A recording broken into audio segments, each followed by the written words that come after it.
भारत में बच्चों को गोद लेने की जटिल प्रक्रिया पर फिर से बहस शुरू हो गई है। सुप्रीम कोर्ट ने हाल ही में केंद्र सरकार से गोद लेने की प्रक्रिया को आसान बनाने के लिए सुझाव मांगा है। कोर्ट में दाखिल याचिका में कहा गया है कि सेंट्रल एडॉप्शन रिसोर्स अथॉरिटी यानी CARA के तहत वर्तमान में जो गोद लेने की प्रक्रिया है वो काफ़ी जटिल है। याचिकाकर्ता का कहना है कि प्रक्रिया जटिल होने की वजह से सैकड़ों लोग बच्चों को गोद नहीं ले पा रहे हैं। सुप्रीम कोर्ट की बेंच भी याचिकाकर्ता की इस दलील से सहमत नजर आई है। सुप्रीम कोर्ट ने कहा कि ऐसी व्यवस्था बनाने पर विचार हो जिसमें गोद लेने में ज्यादा वक्त न लगे।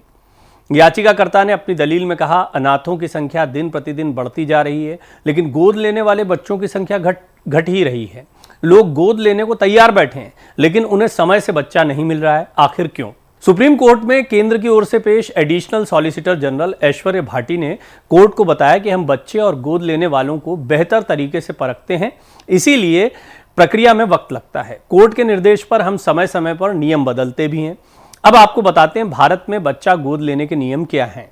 गोद लेने की प्रक्रिया सबसे पहले यह तय किया जाता है इसमें कि किन बच्चों को गोद दिया जा सकता है। वर्तमान में यह तय करने का जिम्मा राज्य एजेंसी को दिया गया है। राज्य सरकार के अधीन एजेंसी अनाथ बच्चों का विवरण क्रमवार तैयार करता है। इसके बाद यह सूची सेंट्रल एडॉप्शन रिसोर्स अथॉरिटी को सौंप दी जाती है। भारत में बच्चे गोद देने की जिम्मेदारी इसी संस्था के पास है। बच्चों को गोद लेने का तरीका क्या होगा ये भी जान लेते हैं। इस प्रक्रिया में काफी अहम है। भारत में वर्तमान में 5 तरीके से बच्चे गोद लिए जा रहे हैं। इनमें semi open adoption, closed adoption, intra family adoption, domestic family adoption और इंटरनेशनल एडॉप्शन शामिल हैं। सेमी ओपन एडॉप्शन में बच्चे को किसे गोद दिया जाएगा ये उसकी मां तय करती है। क्लोज्ड एडॉप्शन में गोद लेने या देने वाले के बारे में पहले से कोई जानकारी नहीं रहती है। इंट्रा फैमिली एडॉप्शन में परिवार के भीतर ही बच्चों के गोद लेने देने की प्रक्रिया होती है। डोमेस्टिक एडॉप्शन में बच्चे के जैविक माता पिता और दत्तक माता पिता एक ही देश के होते हैं। इंटरनेशनल एडॉप्शन में किसी दूसरे देश के बच्चों को गोद लेने का प्रावधान है। CARA प्रक्रिया आमतौर पर वो लोग अपनाते हैं जो क्लोज्ड एडॉप्शन से बच्चे गोद लेना चाहते हैं।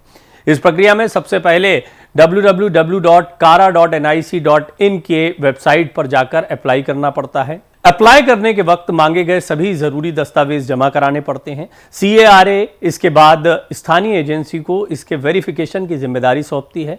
वेरिफिकेशन के बाद राज्य एजेंसी से तय किए गए बच्चों की प्रोफाइल आवेदनकर्ता माता पिता को भेजा जाता है।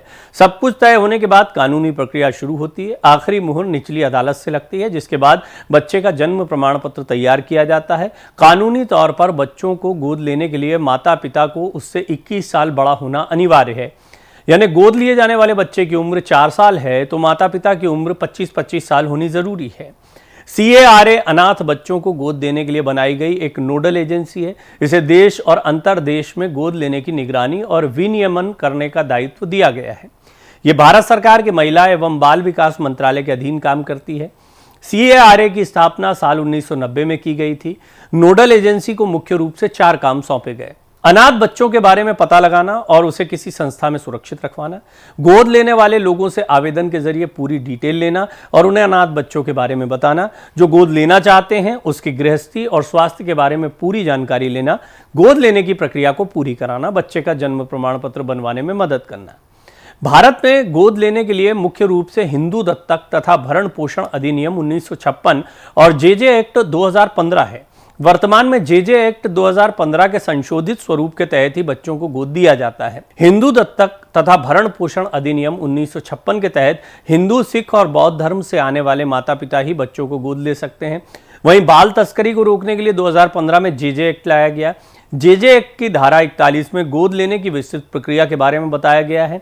इस एक्ट के तहत मुस्लिम धर्म के लोग भी बच्चों को गोद ले सकते हैं। 2021 में JJ एक्ट 2015 के प्रावधानों में संशोधन किया गया है और कहा गया है कि जिलाधिकारी भी बच्चे को गोद देने के लिए अधिकृत है। यानी कि बच्चा अगर किसी माता पिता को गोद चाहिए और वो पात्र है तो उन्हें कोर्ट कचहरी का चक्कर नहीं लगाना पड़ेगा।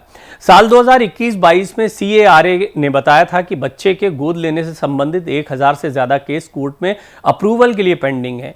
याचिकाकर्ता की ओर से सुप्रीम कोर्ट में कहा गया है कि देश में अभी 3 करोड़ 10 लाख के करीब अनाथ बच्चे हैं, लेकिन गोद सिर्फ 3000 बच्चों को दिया जा रहा है। कोर्ट में दलील दी गई है कि हिंदू दत्तक अधिनियम को स्वतंत्र रूप से लागू कर इसे आसान बनाया जा सकता है। कोर्ट में याचिकाकर्ता टेंपल ऑफ होली के संस्थापक पीयूष सक्सेना ने कहा, सबसे पहले हिंदू दत्तक अधिनियम के तहत गोद देने की प्रक्रिया शुरू की जाए। इस प्रक्रिया में CARA के हस्तक्षेप को खत्म कर सीधे कोर्ट से परमिशन ली जाए। हिंदू दत्तक अधिनियम में गोद लेने के लिए दो बातें ही महत्वपूर्ण हैं। पहला, माता पिता का धर्म हिंदू, सिख और बौद्ध हो, और दूसरा, वो पूरी तरह से स्वस्थ हो।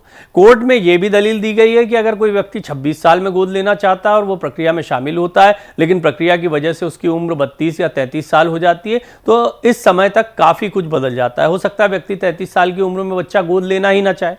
CARA के मुताबिक 2010 में करीब 6300 लोगों को बच्चा गोद दिया गया। 2015 में यह आंकड़ा 4300 के आसपास था। कोरोना काल से पहले लगभग 3800 लोगों ने बच्चे गोद लिए, लेकिन यह संख्या अब घटकर 3300 पर पहुंच गई है। CARA में स्टीयरिंग कमेटी के एक सदस्य नाम न बताने की शर्त पर कहते हैं, प्रक्रिया को तेज बनाने से कई मुश्किलें खड़ी हो सकती हैं। क्या आपने कभी कोर्ट को तुरंत फैसला लेते देखा है? कोर्ट सभी दलील सुनकर और कागजात देखकर ही फैसला करता है। इसी तरह का काम CARA का है। वो आगे कहते हैं, अगर आप प्रक्रिया को काफी सरल बनाएंगे तो बाल तस्करी बढ़ जाएगी, लोग इसका दुरुपयोग करेंगे। अगर आप गोद लेने वाले परिवार की स्थिति को नहीं आंकेंगे तो तय मानिए कि इस काम में दलाल सक्रिय हो जाएंगे। भारत में बाल तस्करी एक प्रमुख समस्या है।